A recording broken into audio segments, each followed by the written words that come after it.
evening, everybody, and welcome back to Sunset RIP. Why the name?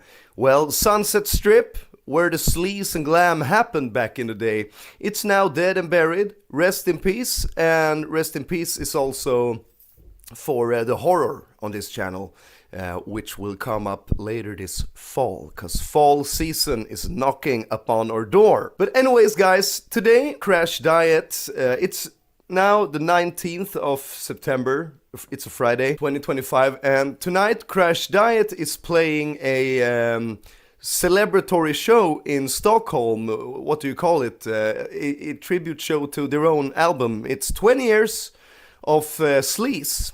The album was released in 2005 and it's now 2025, so it's been 20 years. I was planning on going tonight, but I suffer from social anxiety.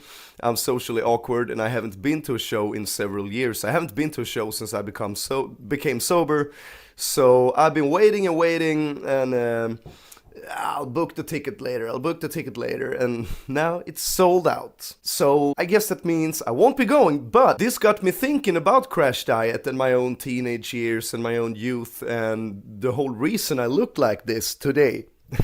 This ain't just for the video, this is, I don't wear this scarf outside, but if I take this off, this is how I look in my everyday life. And how I go about, even though I'm 35 years old. It can't be a crisis since I never left it, right? I'm still me. I guess that means I don't have a crisis. Everybody else has. I never left my youth.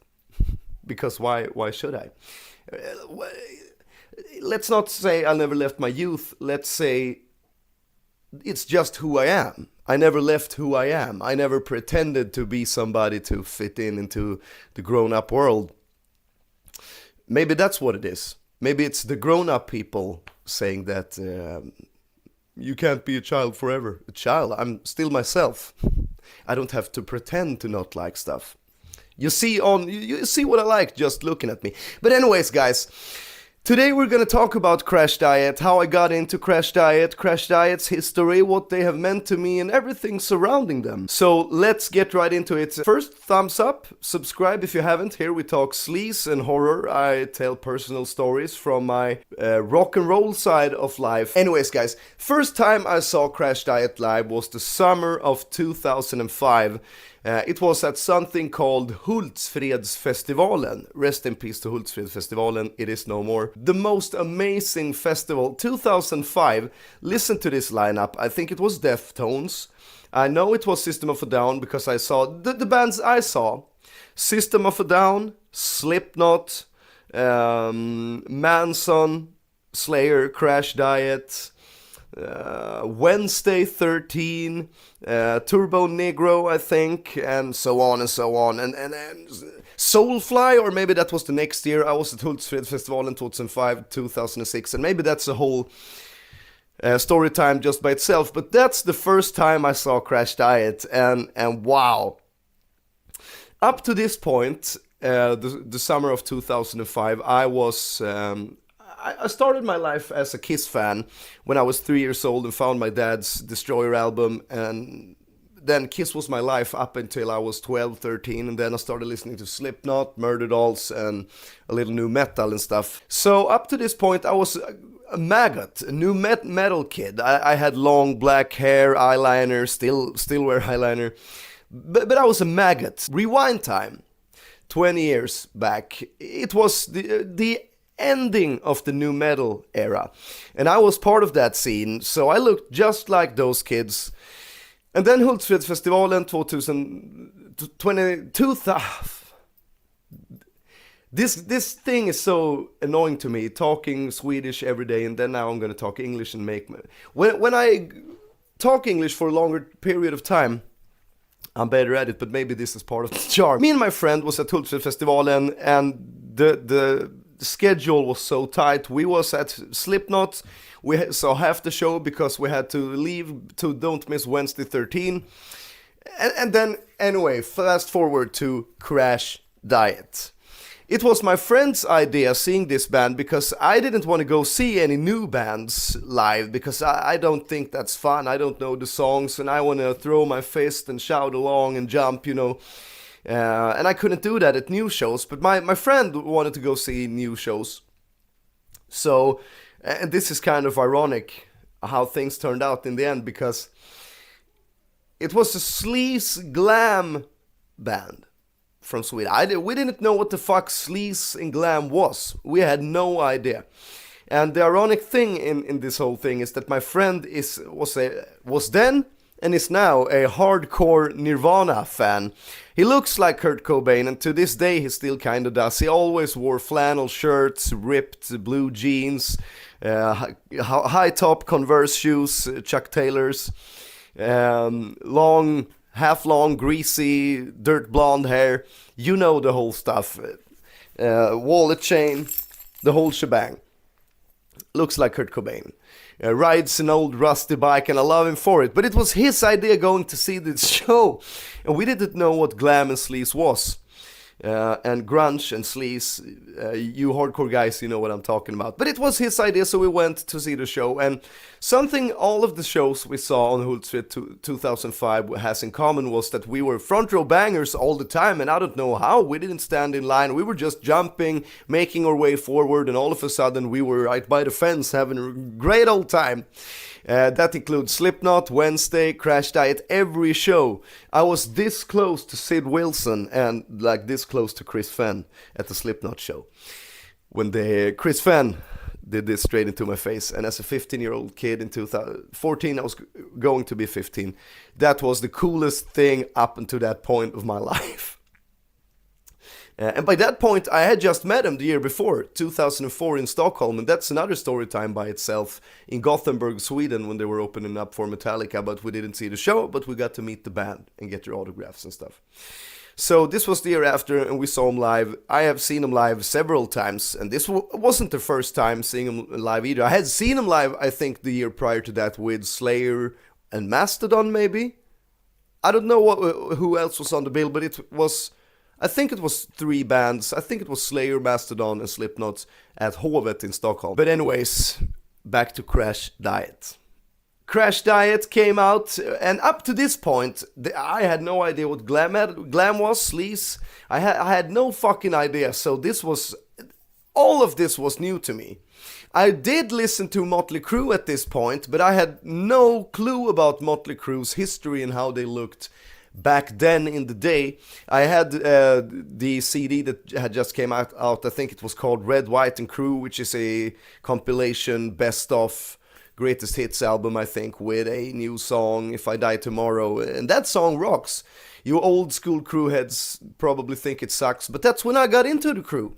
So was my Crew. Crew to me was like just a hard rock band, like Kiss, like anything else. I didn't see Motley Crue back then as a glam or sleaze band. I very much do now, and it's a good thing. But back then I didn't. So they were just another hard rock band. Anyways, Crashdïet came up on stage and everyone was shouting and yelling, and Crashdïet was very much up and coming at this point. And this is just in the beginning of their hype, and this is just where I got into them. They had just gotten a little bit of hype. I don't remember if their album Rest in Sleaze was out yet or if it wasn't. But I remember getting it as soon as it came out, or as soon as, I don't know. I have 2. Somehow I think it came out in August, September in my head, but also feels like May. It feels like the album was already out, but it also feels like it wasn't. This is 20 fucking years ago, guys, and at this point in my life I liked to drink alcohol and stuff, so I blame that. It was over half my life ago. But anyways, Crashdïet came out and everyone was roaring, screaming, and we didn't kind of know why. And wow, what the fuck, these guys look like chicks? But cool chicks, and they look provocative.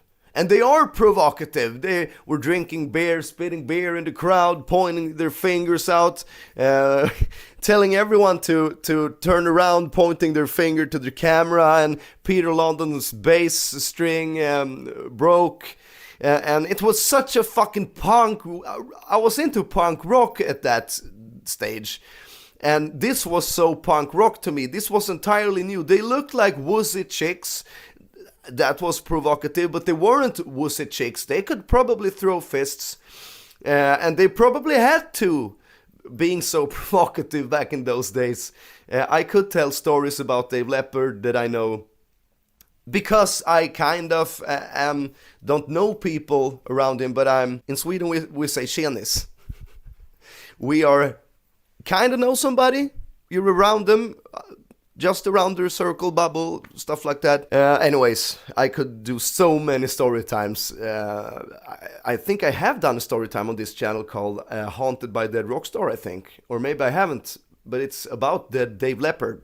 I almost said Dead Leopard, which is very disrespectful. But back in those days, we were provocative. We wanted to be, because Dave Lepard was provocative and he would have called himself Dead Leopard. So we were calling him Dead Leopard back then. I wouldn't do that now, but it was just the old days came back. I can't fucking talk English, guys. I didn't get it. They looked like wussy chicks, but they weren't. They were provocative. It was so fucking punk rock, they didn't care. It was like if Sex Pistols got into a Revlon factory or something. It was so new and it was fresh, and because of that, it was so fucking cool to me. I left that show with a big mouth and big eyes, and they literally blew my fucking mind. So much so that to this day, Crashdïet is one of the top 3 most influential bands to me. Just right up there with Murderdolls, Kiss. I would say Kiss, Murderdolls, Crashdïet, and Slipknot. So 4, maybe Sex Pistols as well. 5 bands. Crashdïet is one of the top 5 bands ever in my life, and they made such a huge fucking impact that I cut bangs, I started teasing my hair, I started wearing tights, leopard tights, and ripped tights over them, spandex cowboy boots, was started to wear. I had a heavy made up face. I was wearing a heavy coat. I don't know how to fucking express myself in English. I was wearing a heavy coat of makeup.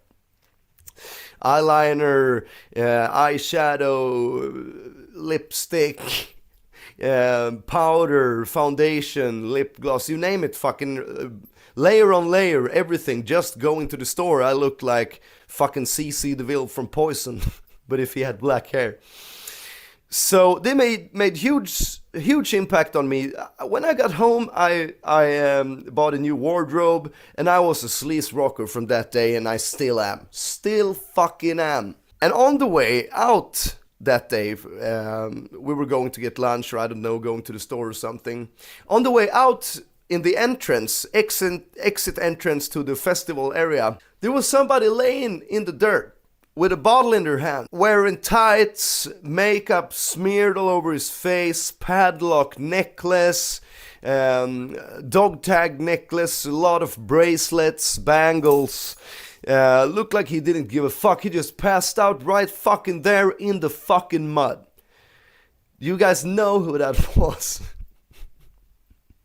That was Peter London, the bassist of Crashdïet, and as if the show didn't blow my mind, and I was like, wow, these guys are so provocative, they're so punk rock, they don't give a fuck. Couple hours later, leaving the festival camping ground area, Peter London is passed out in the entrance exit in the fucking mud. People are literally walking almost over him. They're walking around him because he's laying in the entrance. And I don't know if the guards are waiting for someone to escort him away, because they just stand there looking at him, and people are just walking around him. And he's passed out in the dirt, in the mud, bottle in his hand, doesn't give a fuck. And today, that's kind of tragic. That's alcoholic. But I was young, I didn't know better. Peter London was young, he didn't know better. I think at this point Peter London was like 22 years old or something. very young, and you're not alcoholic at that point. He was a fucking up-and-coming rock star, celebrating that he's up-and-coming. Chicks want to fuck him, guys want to be him. He blows people's mind, he's the shit. And I thought, wow, this is so fucking cool. And he, then and there on stage, Peter London became my favorite guy in the band. I don't know why, it was something about him and his swagger, headbanging lightly but hard in the hair. He looked so fucking cool, and he had a pink, glittery, flashy bass, provocative, cool punk rock. He looked hard. He was so fucking cool. So Peter London was instantly my favorite. So if he wasn't passed out and unconscious, I would have asked for a picture if I had a phone, but this was before camera phones, just in the beginning of them. But we had disposable cameras. I don't know why we didn't snap a picture of him. But I would have asked for an autograph or something, but he was passed out. But I thought, that's so fucking cool. He's right here. He's right fucking here. Passed out on the ground. To a 15-year-old boy who just saw him live, louder than ever. It was so fucking cool. And that was my introduction to Crashdïet, Hultsfred Festival in 2005, and that blew my mind. And I told my friends who wasn't with me at the festival about sleaze rock and glam and Crashdïet when I got home. And my friend who I was with never got into sleaze and glam, and he fucking hated him right after the show. It wasn't his thing. He never listened to him. He didn't get the album. It wasn't his thing, and I guess it's just a grunge thing, because then and there he didn't know about the hatred and conflict between grungers and sleaze rockers. But he just didn't like it. It was too flashy and too expressive for him. He likes flannel shirts and worn down sneakers and old stuff, and that's not what sleaze is about. That's louder than life, limousines, chicks, loud than fuck, and he didn't like that, and I was, wow! It did what it's supposed to do to a 15-year-old kid. But I told my other friends who were into the same music as me when I got home, and you have to fucking see this, you have to listen to it. And I showed them videos, and I showed them music and stuff, and they were just as fucking sold as I was. And they started teasing their hair, and we looked the same, and we went to conventions with Crashdïet, signings. I have met Dave Lepard so fucking many times, I can't count on my fingers how many times I met him, and he was always the coolest dude. He died in I almost said 2026. He died in 2006, and that was the most tragic day of my life. I stole the headlines. I gave it to a friend later when I thought I had grown up, when I got children, and I understood I can still be a dad, and a good dad, and like rock and roll. I was trying to be a fake pretend adult like everyone else, but it just wasn't my thing. I couldn't do it. So I gave a lot of stuff away, but I still have Dave Lepard's autograph somewhere. It says Sukuk Leopard, which means suck cock leopard. I told him, write something funny. But anyways, I have seen him live with Dave Lepard a lot of times during the year of 2005. I saw their last gig in Stockholm, which was 9th of December at Fryshuset Klubben 2005. I was there with all my friends who liked it. It was Lucan, Linnea, I think Charlie. It was a party. We were drinking before, we were drinking after. I think we had a good time. I saw Crashdïet a lot of times that year, and I met him a lot of times that year. And Dave Lepard was the coolest fucking guy to all of his fans. I have heard so many rumors about him, and they would be offensive, they would be provocative, they would be sexist, they would be racist, they would be every of those things. And I'm not gonna tell him because that doesn't say anything about Dave Lepard, really. Dave Lepard wanted to be a provocative guy. He wanted to, he sings in Riot and Everyone, the government is shaded by our craze. Living rabid in the, I'm like a fish in a barrel of fiddle shakes, but it does. He was a genius, lyrical genius, but he was also very provocative, as he was a very sweet, caring guy.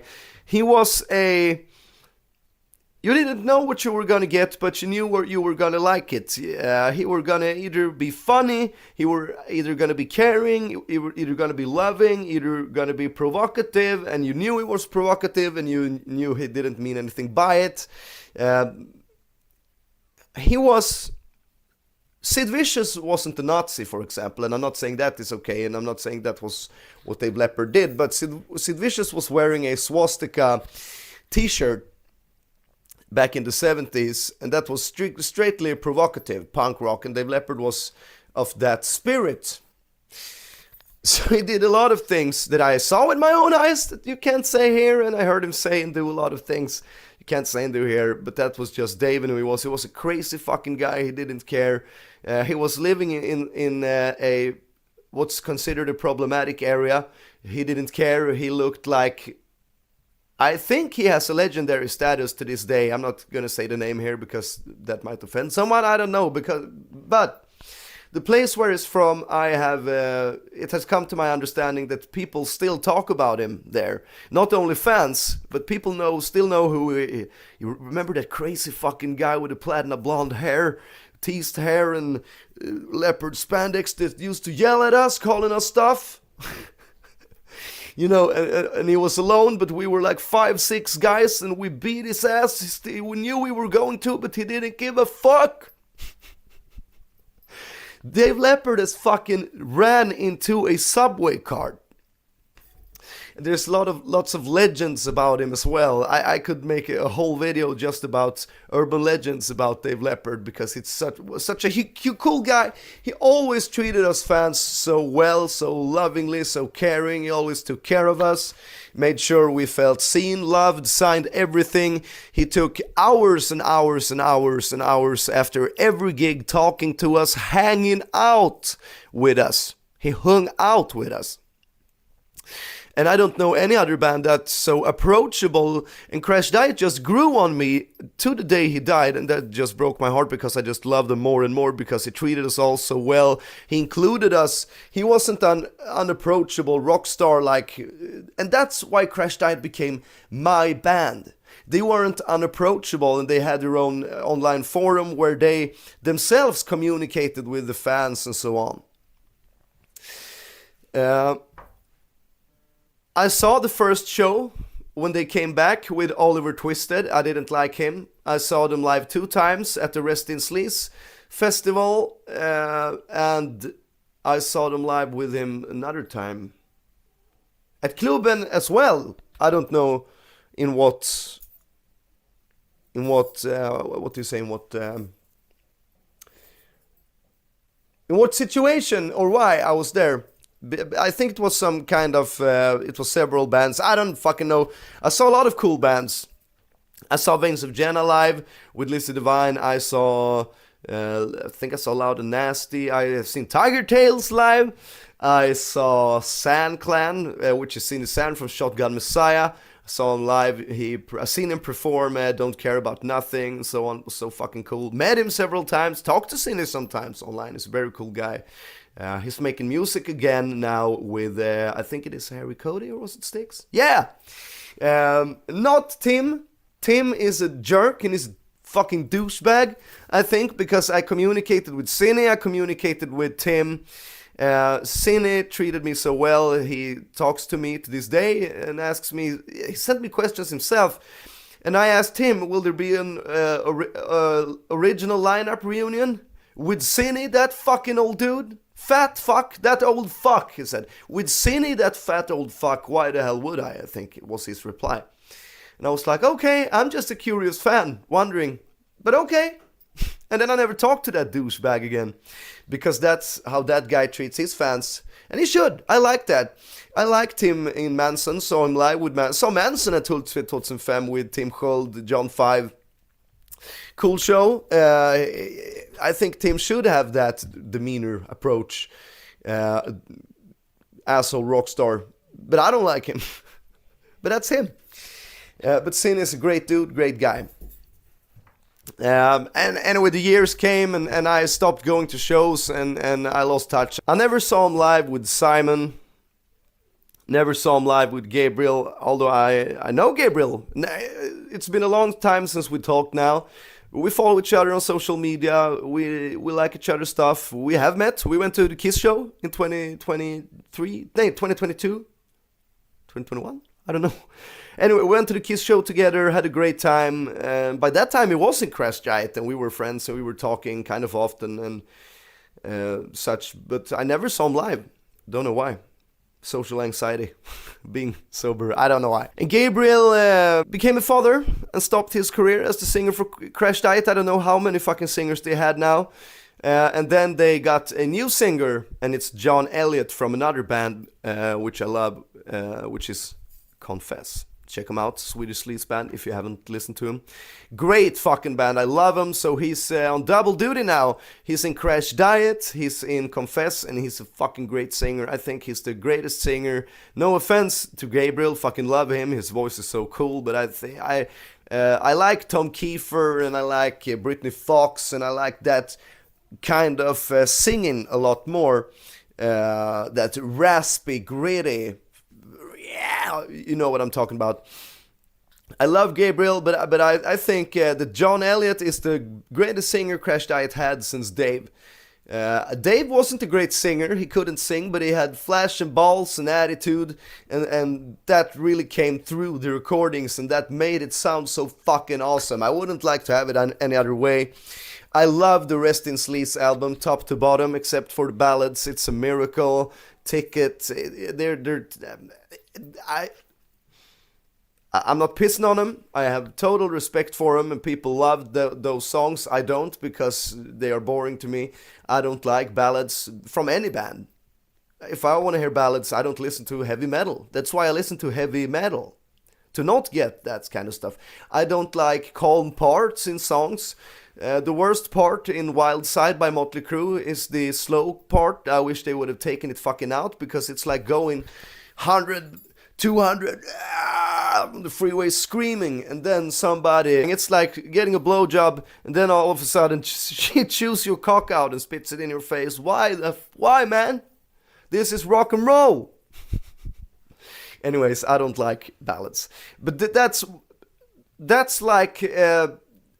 Appetite for Destruction of the early 2000s, of the mid 2000s, I would say. It's such a fucking shut up debut album. It rocks, it's awesome. It's like, I get Appetite vibes from it, not musically, but maybe a little. I don't know how to describe it. It's punk. It's glam, it's punk, and that's what makes it fucking sleaze. Anyways, Crashdïet is playing today in Stockholm, September 19th, it's a Friday, and I'm not going, wish I was. I could pull some strings if I wanted to, I'm sure, but I don't want to be a needy, please, could I get free tickets, please, kind of guy. So I'm gonna be proud and not gonna, but that's also a comfortable excuse for me to not be around people. And missed yet another show, which fucking sucks. I'm gonna go to a show, and I'm gonna take you guys with me. We're just gonna say when and where, because I haven't stopped going to shows. I loved going to shows, and why the hell do you have to drink to go to shows? You could and you should enjoy shows anyway. But back to Crashdïet, there's so much I want to say. I don't want to end the video here, because they had such a fucking impact on me. I can tell you a story. I told you that Peter London was my guy in Crashdïet. He was the coolest. One of many nights back in my youth, I think it was in 2007 or something. I was 17 years old, I think. I was in Sweden, you're adult when you're 18. I was 17 years old, so you had to fucking hide your beers in public spaces when you're going somewhere.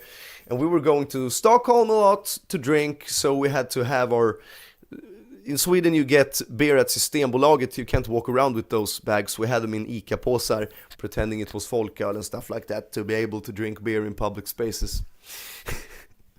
But anyways, we went to Stockholm, we drank on the bus, we drank on the subway, we listened to heavy metal, and we were getting excited about the night. We didn't know where it was going to take us, and it was always you either win or you either lose, you sink or you swim. We always went there with like literally $5 on our hands and only cigarettes and alcohol for the night. Many times we didn't have the money to get back, and we knew it before we left. We didn't know how we were going to get back to Trosa from Stockholm, but we didn't care. That was like our parents' problem when they pissed off had to come and get us in Stockholm and stuff like that.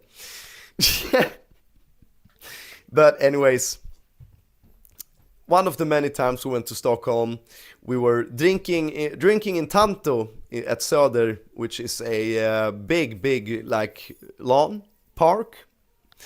There's kolonilotter and stuff. Tanto is a very cozy place. I haven't been there in a long time. I haven't been there since I was like a teenager, or maybe 20, I think. I don't know. I haven't been there in 15 years anyway. At this point in time, it wasn't uncommon to meet people from bands. I wouldn't call them celebrities because they weren't celebrities to anybody else but us. But to us, they were the coolest thing.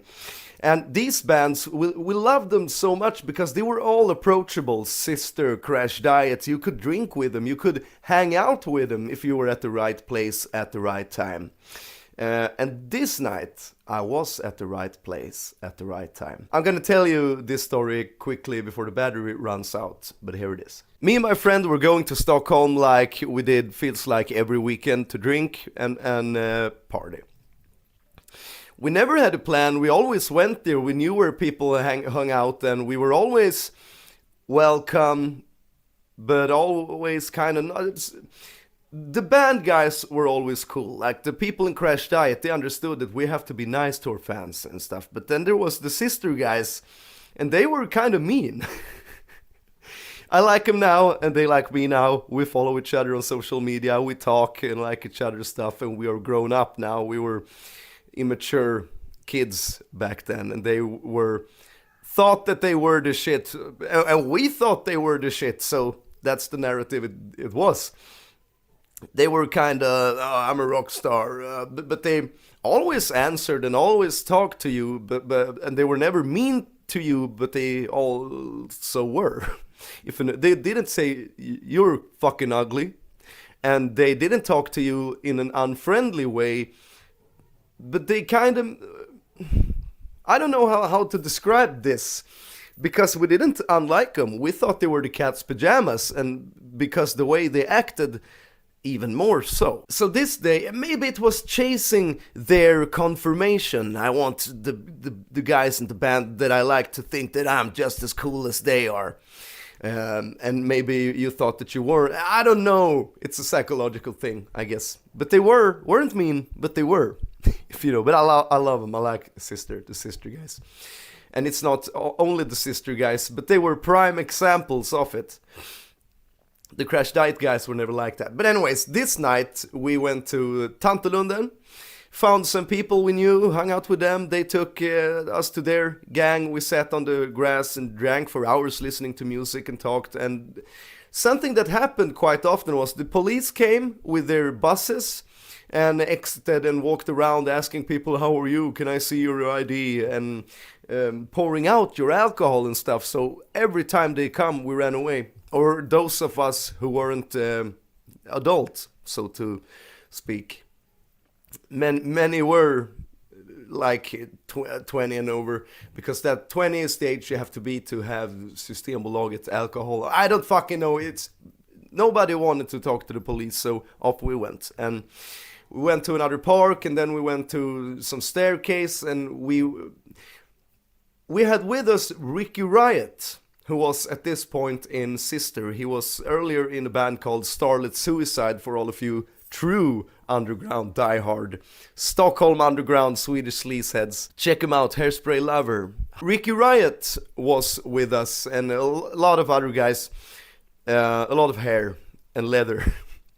And I think somewhere there's a picture from this night. we were all sitting on the concrete ground by the staircase, and then Ricky Riot says, does anybody want to come back to my place? And I was like, oh fuck, Ricky Riot from Sister, hell yeah, I want to come back to his place. And he took everyone who wanted along. It was just to go with him, and we went on the subway, we drank, had a lot of good times, looking at him, fucking Ricky Riot's going to Ricky Riot's place. It was so cool. And Ricky Riot was living in I think it was called, a place called Vårbygård. And when we arrived there, when we came there, this was so fucking absurd. We come in through the door, and at the kitchen table is somebody very familiar sitting playing the accordion, because that person is also living there. There are like 3 or 4 people, I think, living there, and there's a parrot in a huge cage, not case.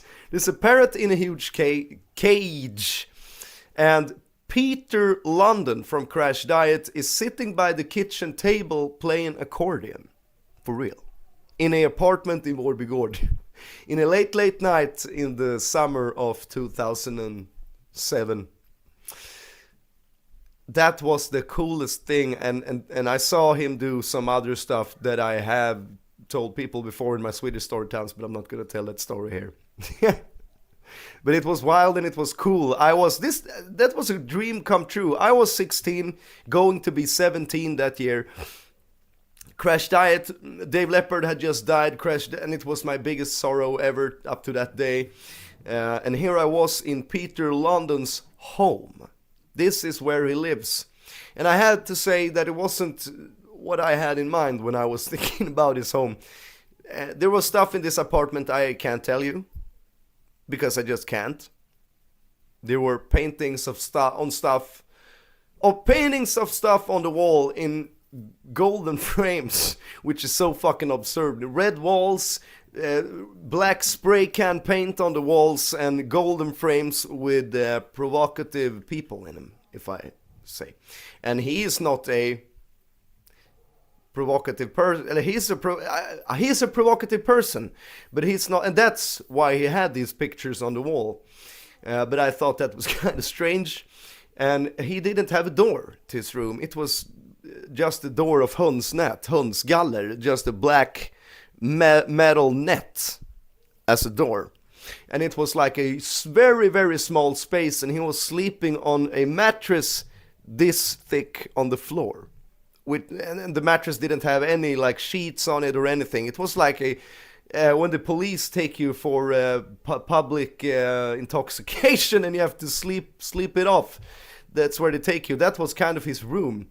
He had a couple of instruments and a little clothing on the floor and booze, and that was it. And somehow I thought that was kind of cool, and punk rock too, but it wasn't what I expected. But it was just so... And we didn't know how we were gonna get home, and when the night was over and everybody had to get home, my friend's dad picked us up, and he had to wake up in Trosa and drive for 45 minutes to come and pick us up, and he wasn't very happy, and I was intoxicated, and I can't ride in a car when I'm intoxicated, because I can feel good as ever, but when I sit my ass in a car while intoxicated, I puke my guts out and I feel so nauseous and sick. I can start drinking in a car, and that's the best thing ever, drinking in a car, going somewhere, having the expectations, lighting a cigarette, drinking beer, listening to loud music. I don't drink anymore, but that was very nice, and then I didn't feel sick. But if I was very drunk and then sat in a car, as a passenger, of course, I was very nauseous and sick. So my friend's dad came and picked us up, and I had to puke. And he was so mad and angry, he wasn't gonna stop. So what the fuck am I gonna do? I'm just not gonna puke then, I guess. No, that's not an option. So I puked my guts out in my bag. And then he knew it was for real, and he stopped on the side of the freaking highway in the middle of the night, and I went out and puked, and I was so fucking scared he was going to take off and just leave me there, but he didn't. But I puked in my bag several times before he knew it was for real, and he had to stop. And when I got home, I washed about, oh, fuck's sake. And that was a very maybe the wildest night up to that point of my life, and that was at Peter London of Crashdïet's home, just 2 years after I saw him live at Hultsfred-festivalen, and Peter London passed out, and I could never fucking guess.